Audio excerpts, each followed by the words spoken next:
Para tamu sinedahan miwah sutresna budaya, para goringgit sampun kasta dening Ki Dalang Minto Darsana ateges pagelaran ringgit purwa sadhalu nataskan di lampan cepaka mulya Pandhawa Nugraha kawiwitan.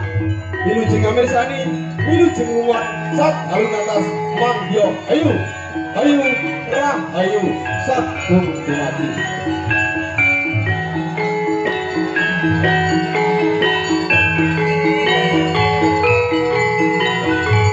Kanthi Asisanti, Jaya, Jaya Wijayanti, Desa Bangonejo, Anjayeng Bawono, Jaya Salamia. Wassalamualaikum warahmatullahi wabarakatuh.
pasewakan busana sutra maneka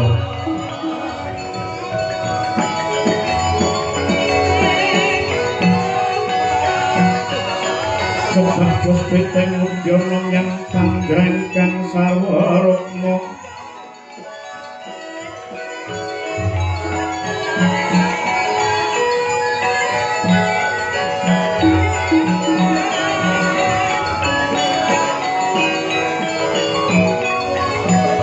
ranggeng manek narata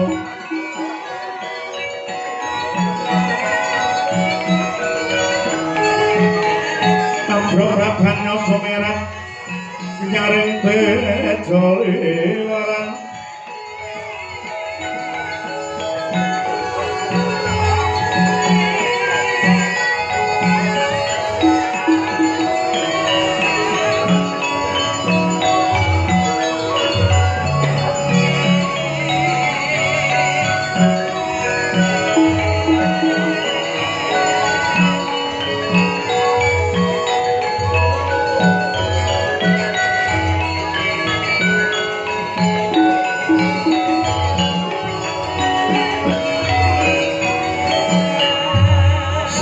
wong kang luhung tetah lopo cepat guling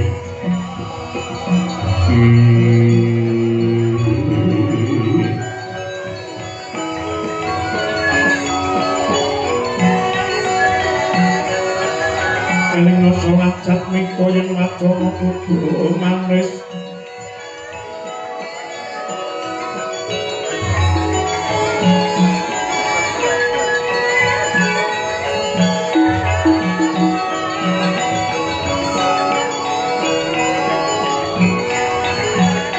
sang semeng sasomo somo sananing mati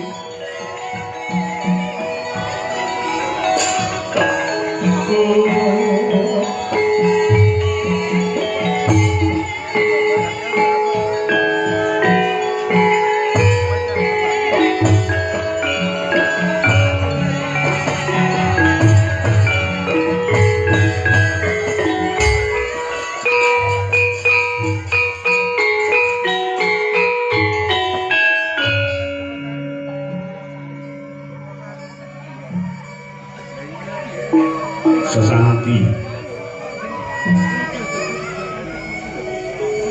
amarsugyana tepi dharma ing reh kautaman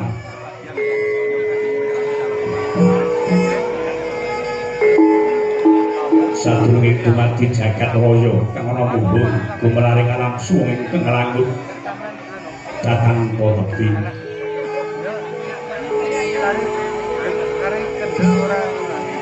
enam hening neskala nikmating pramandita sinaputing durgama saserwengkaning titah purweng kayu urunang buka wiwaraning carita sunungging prampita dinumpit langening budaya luhur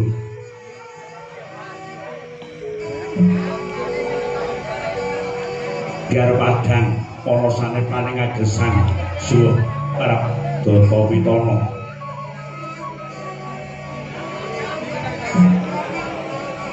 Rahayu Sagung dumadi Rahayu Sagung Dawana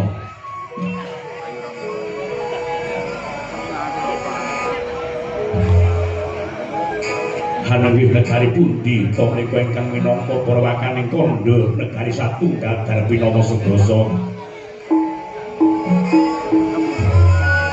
muhung ing negara Hastina ya Gajah Toya ya Liman Benawi ya Guru Janggala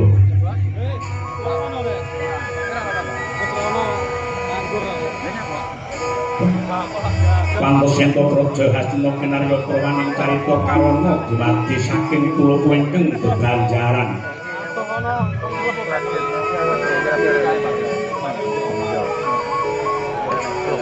Sinula sengapaning Toya Benawi pinambyung ing samudra Dromaya ing langit datanpa agut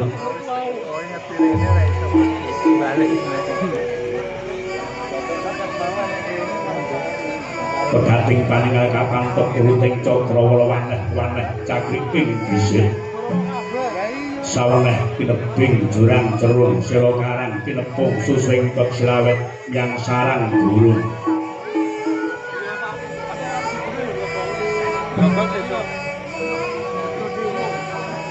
wonten ugi pasisir angker sasana jembar pepekaning pasir gumelar ginaris pinggir tantu ingkang angrem buyung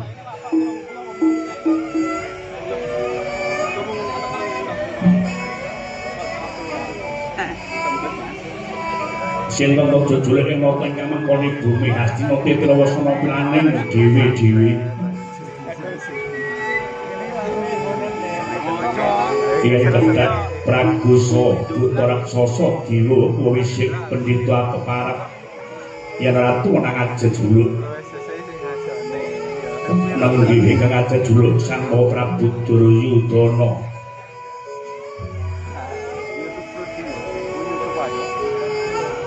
ya Prabu Suyudana ya Jaka Pitana Prabu Tripamangsah Prabu Gendari Suta ya Sang Prabu Dresta Raspratmaja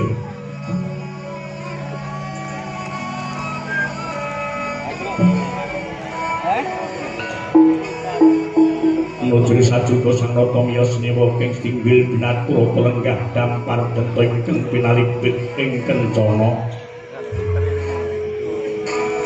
Lemek babut permadani sinebaran kang sari-sari ginanda weteni sah jegat kasturi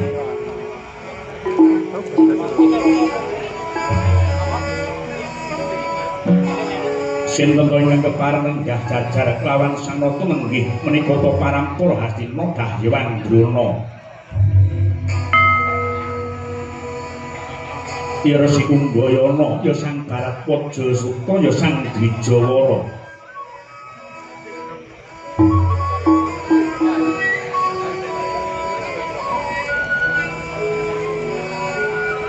dene kang corong tejane sasatwa dene lintang panggraing nenggih kadang reda Narendra nganggo Sang Karna Basusena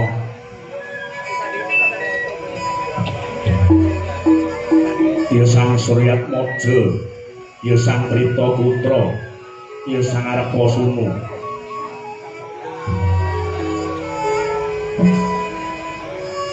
ingkang tetela kinarya agul kekuwataning bangsa Hastina dene kang kepareng lenggah amariku nukur kon jembantara wadhanane warangkanata Hastina nyatring wasa jenar kekasih Raden Patih Harya Sangkuni ya Sang Harya Soman ya Trigantal Pati ya Sang Gendara Desa ya Sang Mahajulik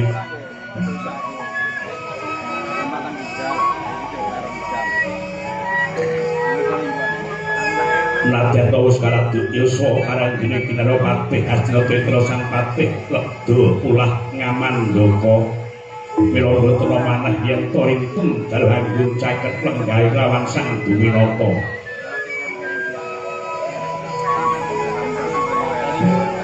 dene kanggo para wingking kang rayi satring tirta tinalang Raden Kartamarma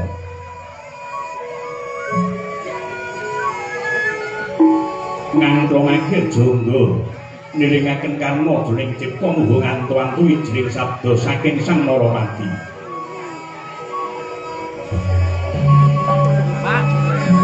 Kehamber hambalat barengan dumugi sanggawining tratak rambat kados sekang samya mara sibda kaya ndoyong-ndoyana pancak sujining alun-alun parang dene jroning pasiwakan tidhem permanem karo kang samyabawa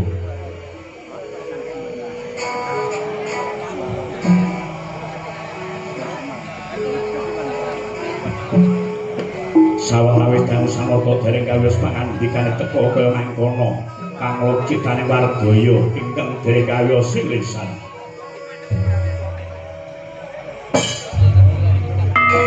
dening utamaning Nata Berbudi Prawalaksana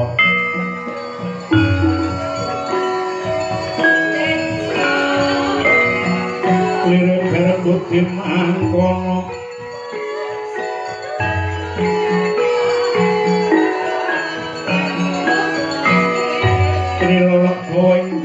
Buktirno paring dono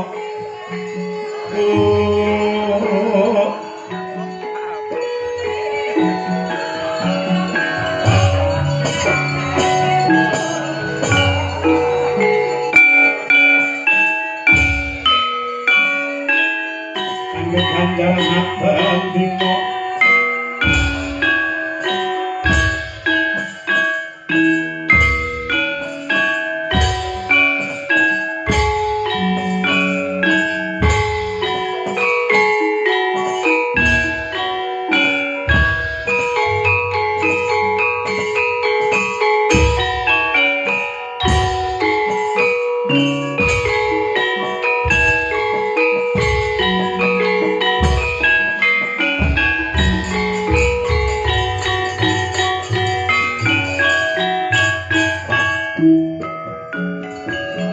Lirekan bawa laksono Kanepek kipan ambikon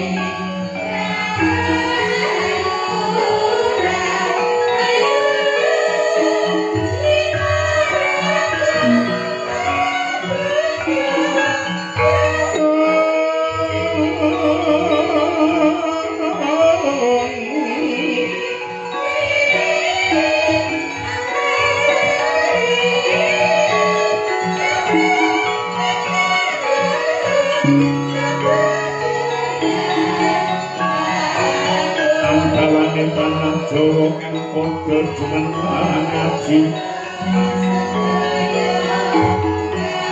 Satya Debya Sumbodo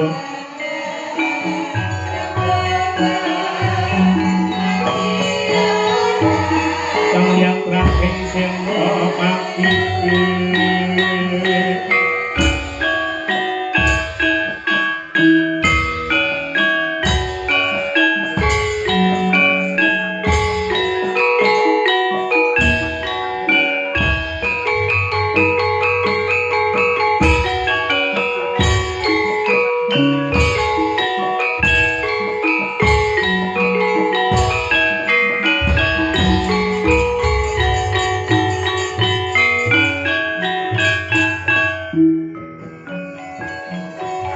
Panugitan Trasugi Tinolang Mabem Panipun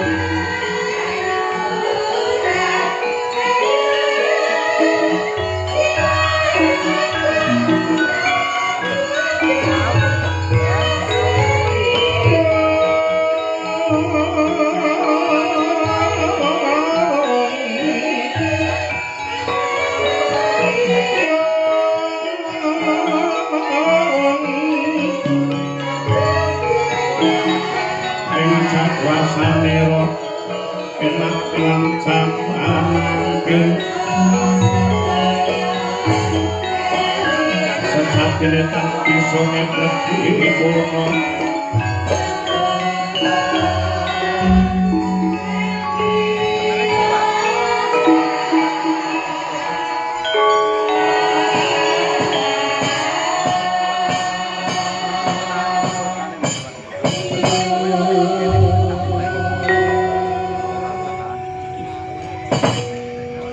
Rahat Sukeng Ayun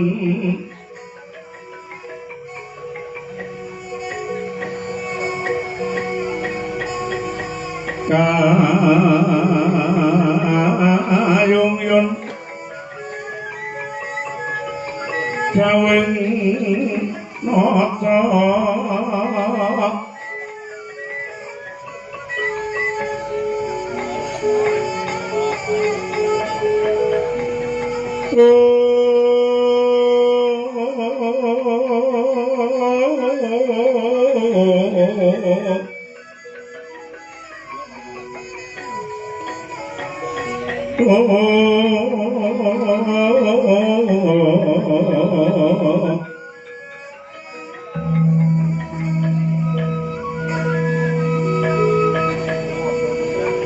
Silur juang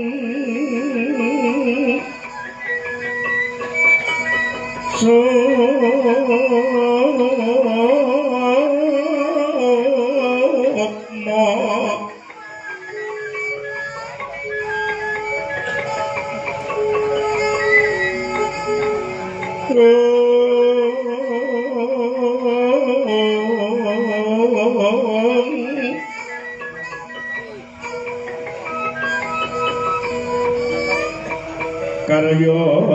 khas carayeng sabumi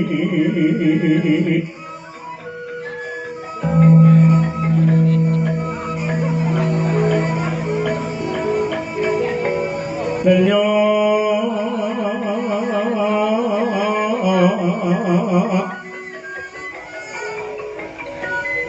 pepanggihan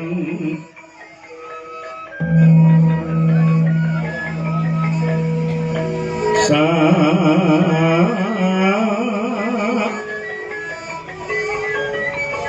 mi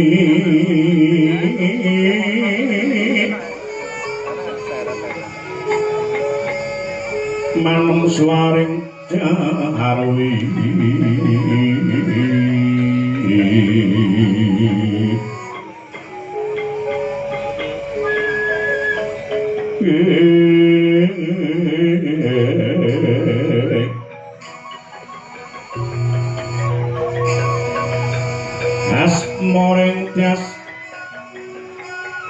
asmoreng tias tatyo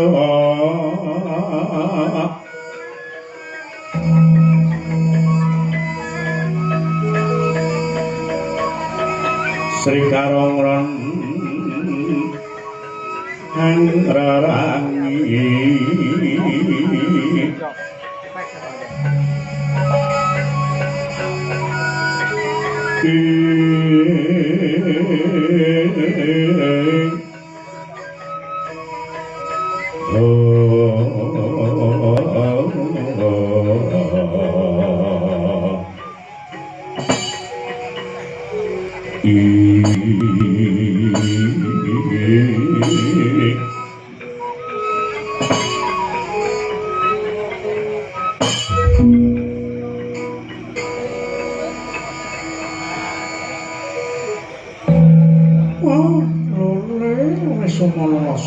tempe duduk monyor Allah cuk krek sengguni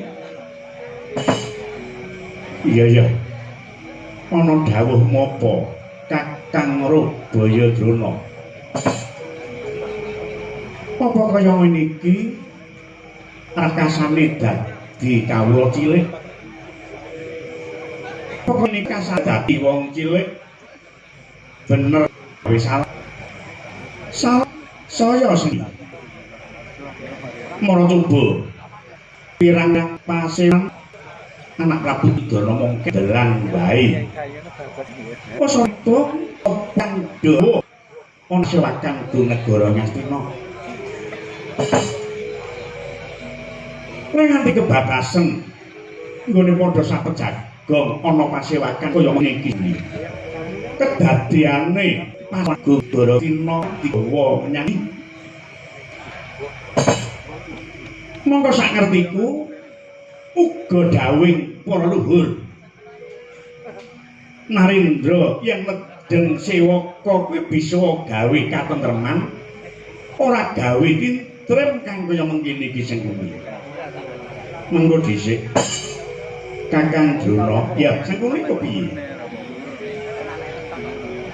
umpamane Kakang Drona paring dawuh kang kaya mengkono kuwi apa wis mbok nalar tegese sing kuwi kang ngerteni lagak kang sargon lagiane anak Prabu Duryudana kuwi kan mung Kakang Bayadrona saben dina enteng reng saben runtuh para kakung galianing mbok menawa Kakang Bayadrona apa tekan dalan kawan galih Prabu Duryudana senguni aku nang uga seminggu kok Prabu Duryudana dak marang Sukalima dak marang dawuh Rupane iki mengelih kaning jagat kengrang ping 4 Payudha Jayanangun saya limiran pekabaran Pandhawa saben wektu mbiwada utawa misuda marang para putra-putra dianggep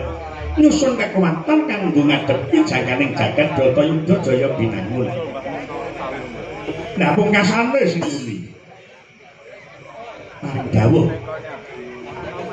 marang pun Kakang Premban Durna paduka menika pujangga ngastina nggih sesepuhing putra-putra Pandhawa. Kula pasrah bongkan murih sagedipun Bratayuda niku urung ning kanthi cara saderenging tumapaking Bratayuda menika dumados Pandhawa sampun dumugi ning pejah. Lah niki sing dawuh monggo kaya mengkono njur kundur marang negara Ngastina. Lah ning kene iki pun Kakang ulir budi ngempake rasa. Ngono ya Kakang, ya kaya ngono kuwi.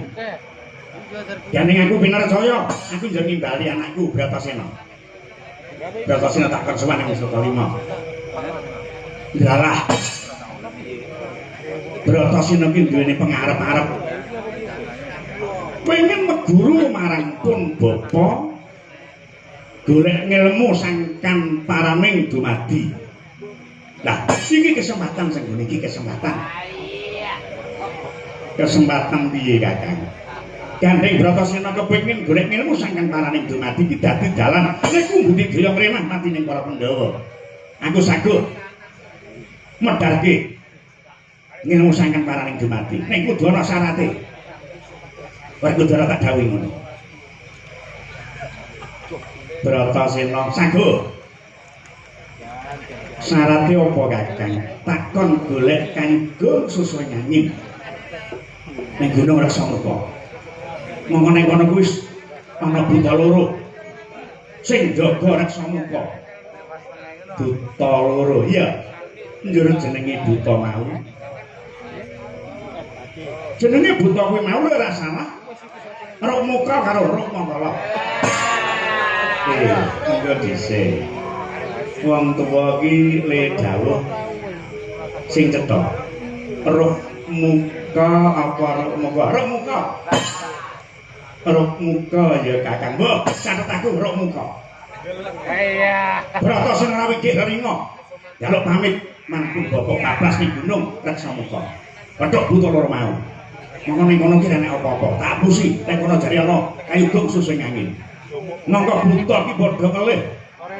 Buta ki padha golek pamangsan. Pungkasane dadi dedah, dadi panca bakah. Ing antaraning Bratasena kan buta loro mau. Monggo pengajap tak lorake sing ngene. Banjur nganggo gumul. Widaning Bratasena wis ora kena dibendung. Pungkasane buta loro mau kemake tiwas. Mati.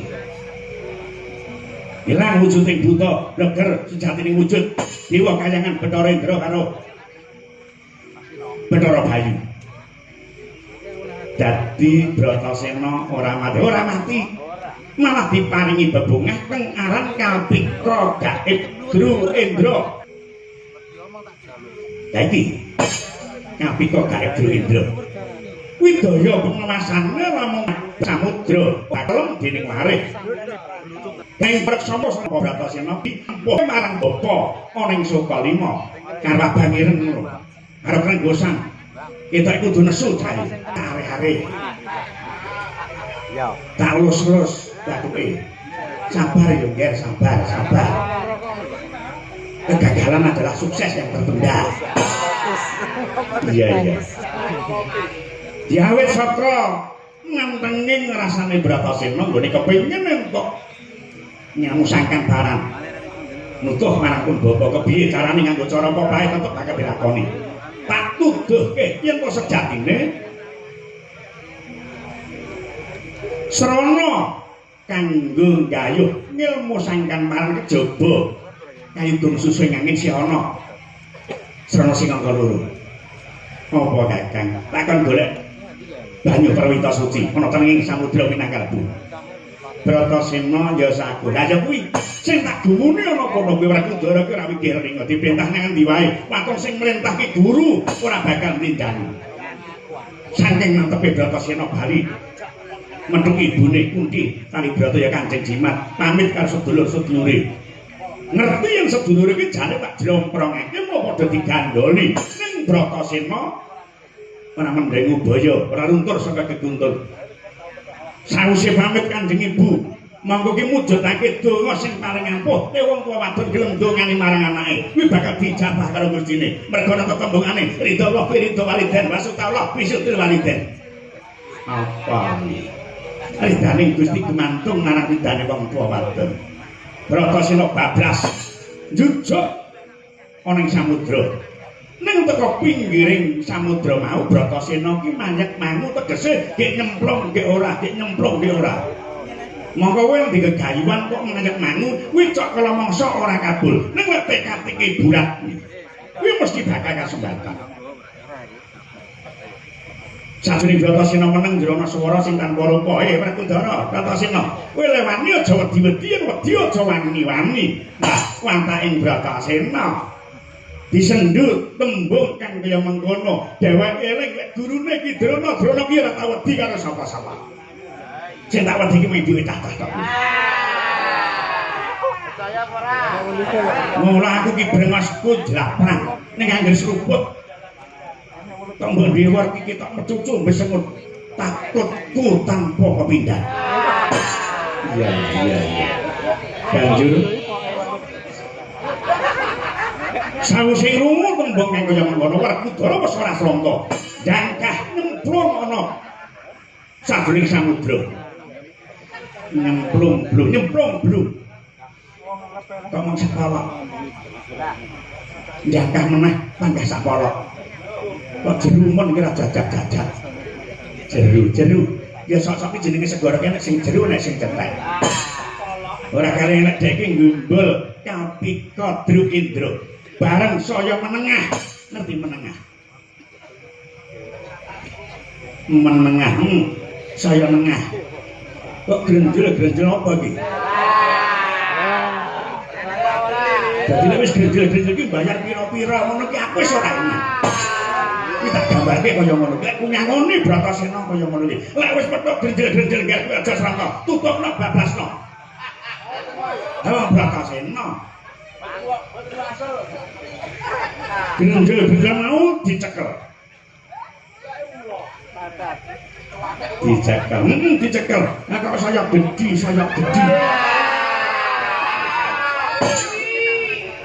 Bareng apa kuwi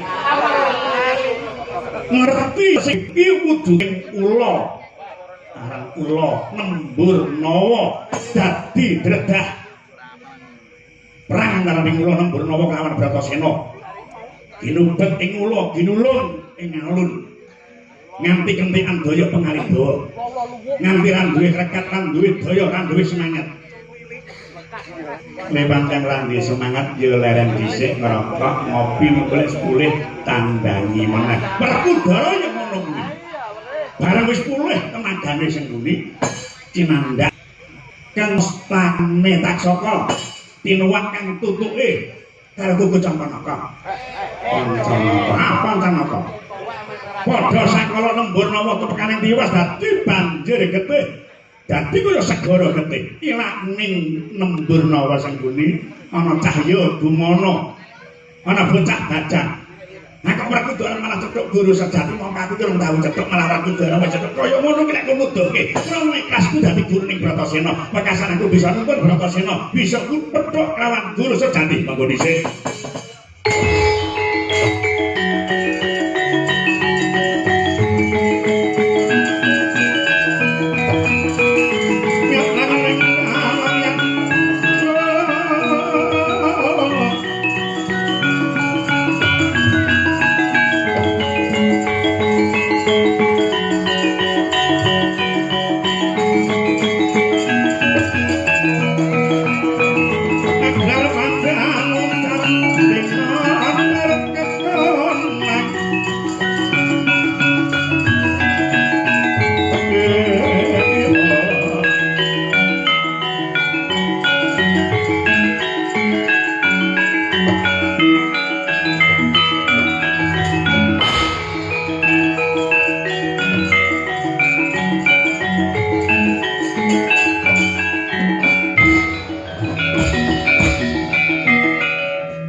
Maha Prabu Duryudana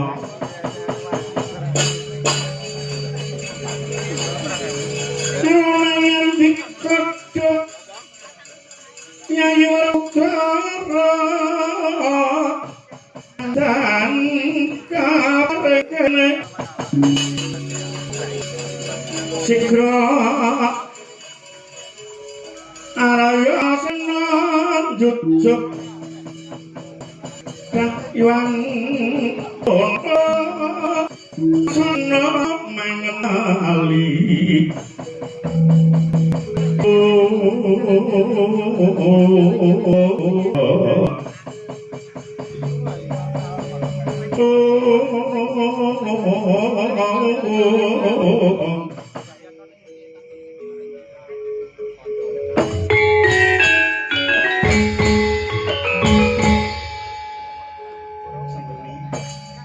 ya piye Kakang dadi ceritane kaya ngono kuwi nggonku budidaya dimen Bratasena kemeteng tiwas penemban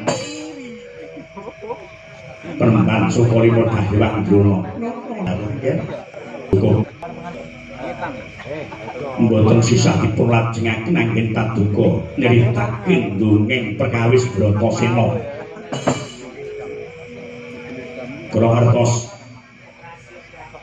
yen to sampeyan penemban reja pamer saged nuduhke ngantos Bratasena kemulan guru sejati kang mekaten saged nemtokaken yen to saniki ngraosaken yen paduka ngenipun momong dhateng para Pandhawa lan Kurawa menika bancinde bancadan lairipun tresna dhateng Kurawa ning patos sampeyan tetep tresna lawan para Pandhawa.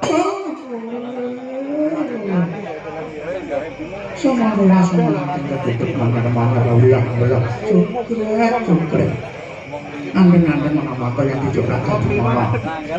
Andeng-andeng menapa yang dicoba malah telingan. Andeng-andeng menapa guru. Kapan kok malah saya ayu. Andeng-andeng menapa dodo. Angger kelingan. Andeng-andeng menapa udel. Pirang-pirang dina mung marah anyel. Andeng-andeng menapa lakang.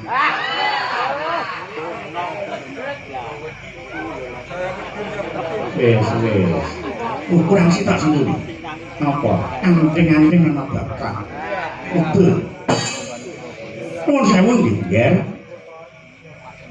Napa duka nggih anak Prabu Duryudana paring dawuh bilih kula menika mbacindhe banciragan Witacara ngantasipun siswa niku nggih bener. Nggih lantas. Mboten wonten critanipun guru niku beda cara dhateng para siswa. Umpami memulang siji matematika, loro nggih matematika. Rawa ngilmu pengetahuan pendhawuh pengetahuan alam. Mung sesa-sesa murid iku le nampa. Mergo jenenge murid iku ono wadah. Ibaratnya kaya wadah-wadah karesik karo wadah kang tegep penemban. Sampun. Pasewakan Ngastina mboten ngrembug para Pandhawa.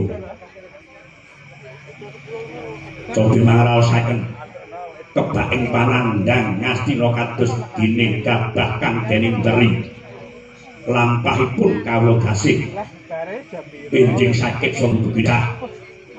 Kula sampun budidaya ngrawuhke para pinter para sarjana sudaring budi ulama yai. Supados nambah yudine Ngastina wadine gagar widar tenantuk damel. Melanipun paduka rasul najak lan wajak rembagan.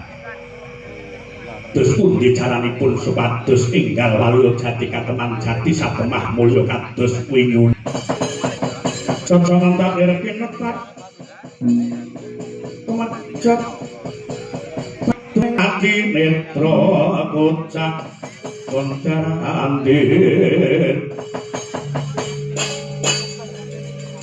karok-karok kanang waca hidup nyomangol cokro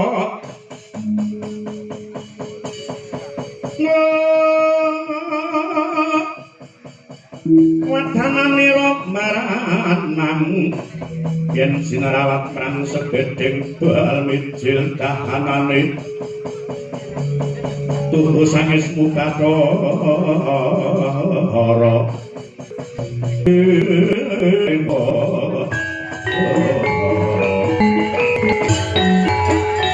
Amamoring sinong maya winadya ing asepi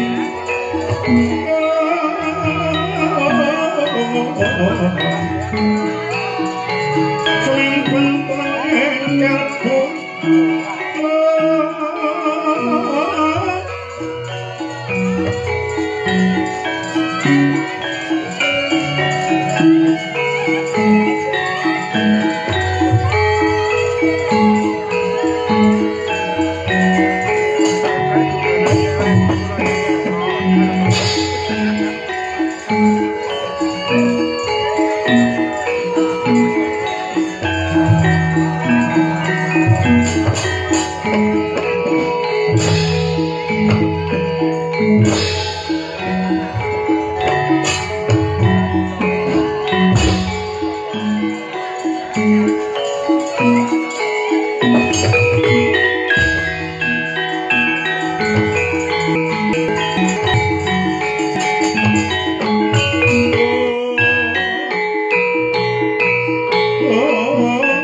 kalbu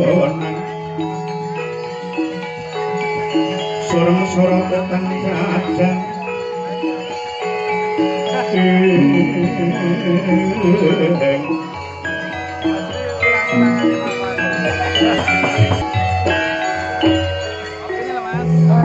repatah-repatah ini satu kan tarangan menggas tinggil binatara Praja Hastina menika tawanane Brahmana kang wis kalabet sepuh winggeng saking negara Nganglang-angin bab sang Premban Gunadewa Pandhita tuwa basan bisa jejeg lelumaku tanpa tinwak ing teken nanging ngenuwung pedane sumunar cahyane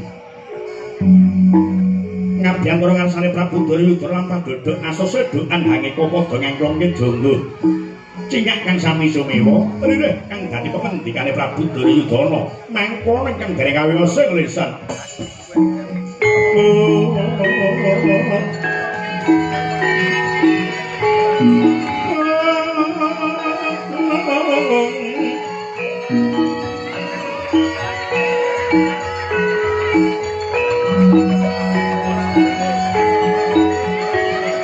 Kaya wenah wing sepi sumimpeng tulang ing kalbu kandungan ing larana